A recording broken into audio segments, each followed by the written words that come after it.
मिस्र एक रहस्यमयी धरती जिसके पिरामिड्स दुनिया के 7 अजूबों में से एक हैं। मिस्र की धरती पर न जाने कितने राज दफन हैं और समय समय पर शोधकर्ताओं द्वारा इन रहस्यों से पर्दा उठाया गया है। लेकिन अभी भी कई ऐसे रहस्य हैं जो शोधकर्ताओं की सोच से परे है। 4700 वर्ष पूर्व स्थापित मिस्र साम्राज्य में कई राजाओं ने शासन किया।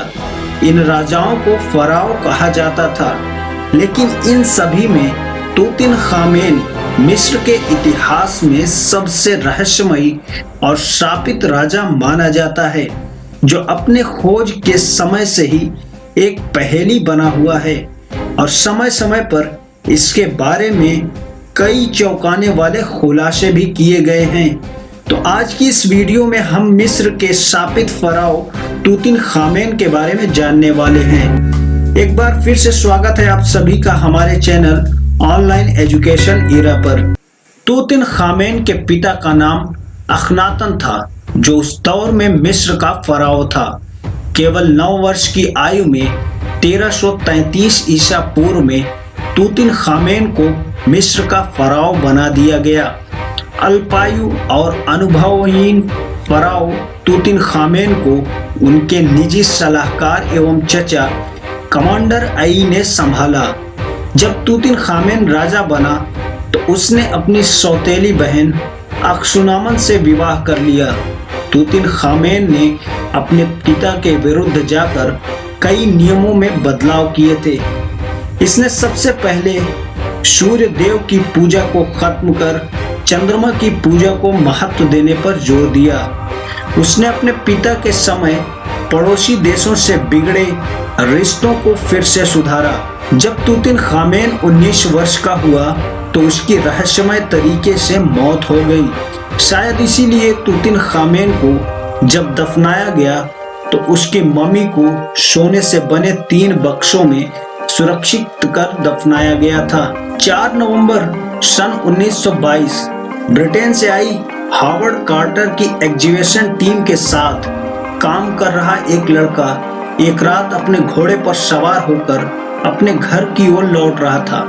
तभी घोड़े का पैर रेत में कहीं धंस गया तो लड़के ने देखा कि घोड़े का पैर जहां धंसा था वो एक कब्र का मुहाना था। लड़के ने ये बात हावर्ड कार्टर को बताई। हावर्ड कार्टर ने जब वहां खुदाई करवाई तो आखिरकार वो कब्र के अंदर पहुंच गए। उस कब्र में पहुंचने के बाद उन्हें एक बंद दरवाजा मिला जिस पर एक अभिशाप लिखा था। अभिशाप लिखा था कि राजा की शांति भंग करने वाले के लिए मौत आएगी। दरवाजे के उस पार मिस्र के फराओ तूतिनखामेन की कब्र थी। मजदूर दरवाजे को खोलने से डर रहे थे। हावर्ड कार्टर का अनुमान था कि दरवाजे के उस पार बड़ी कमाई की चीजें हो सकती हैं और उनका ये अंदाजा बिल्कुल सही निकला। कब्र में तूतिनखामेन के शव के साथ साथ बहुत सारा सोना और बहुत सी अनोखी चीजें बरामद की गई।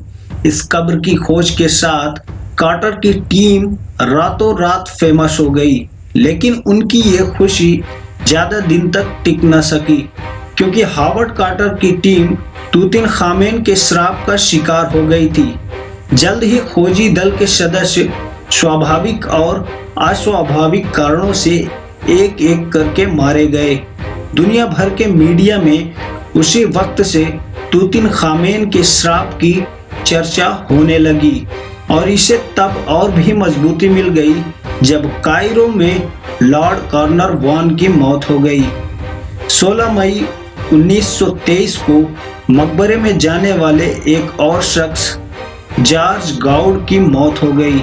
27 सितंबर 1923 लॉर्ड कॉर्नरवान के सौतेले भाई की भी मौत हो गई।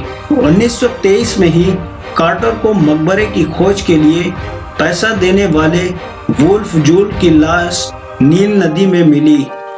कुल मिलाकर प्रोजेक्ट से जुड़े लगभग 30 लोगों की मौत तूतिनखामेन के श्राप के कारण हो गई। तो दोस्तों, ये थी तूतिनखामेन के कब्र का रहस्य। ऐसी और भी इंटरेस्टिंग वीडियोस देखते रहने के लिए हमारा चैनल ऑनलाइन एजुकेशन इरा अभी सब्सक्राइब करें। अपने लाइक्स और शेयर्स के साथ हमारा हौसला बढ़ाते रहें। अब हमें इजाज़त दीजिए। आपका बहुत बहुत शुक्रिया।